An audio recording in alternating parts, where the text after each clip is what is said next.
Hello, it's Ruby, and today I am going to be doing some Victorian Christmas traditional things. The Victorians are credited with creating the modern Christmas, and many of the big Christmas traditions that we have today come from the Victorians. I hope that you enjoy watching this and it gets you somewhat into the festive spirit.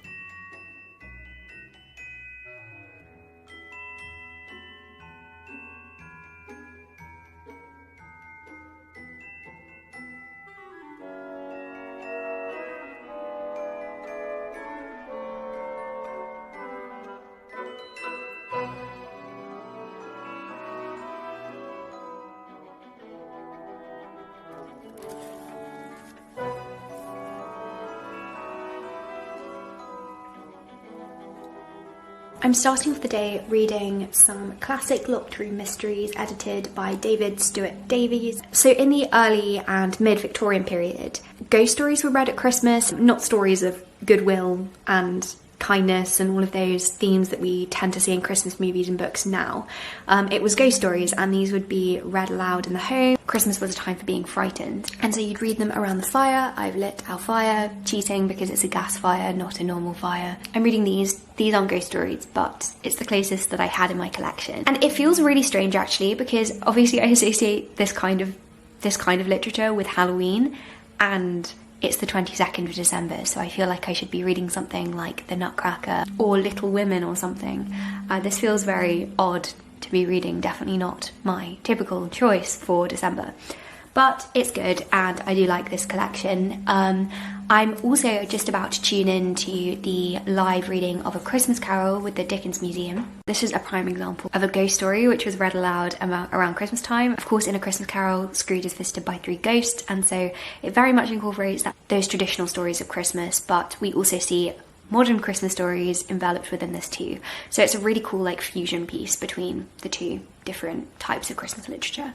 So, as I say, I tuned into Dominic Gerard's performance of A Christmas Carol. I saw it in person when I was 15, absolutely loved it, and was really excited to go again this year. Also, major imposter syndrome. I can't tell you why I was asked to do this, but I was actually invited to be on the panel at the end, having an informal conversation after the performance, which was really good fun. So I just tuned in 15 minutes early to talk with Dominic and the organisers, and then the performance began, and it was honestly incredible. A Christmas Carol is my favourite Christmas book. It's one of my favourite books of all time, actually. This is exactly, I think, how Dickens is supposed to be read. A Christmas Carol is one of the books that Dickens performed regularly, so Dickens was known for his public readings, and I really love how this performance helps us to see how A Christmas Carol maybe would have been received.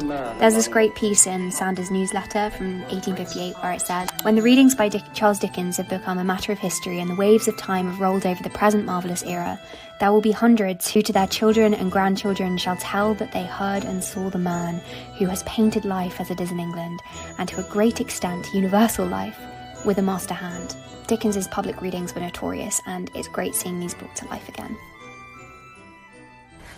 Okay, I'm now, going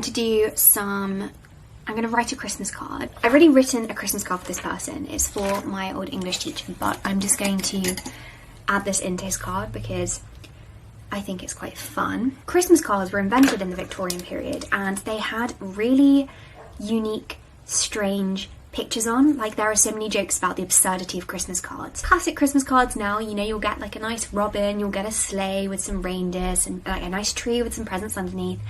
And yes, you do have the Victorian Albert classic drawing of them surrounding the Christmas tree. That was put on some Christmas cards, but most of the drawings are just weird and nothing to do with Christmas. So for example, there's this one. I don't see how that's a Christmas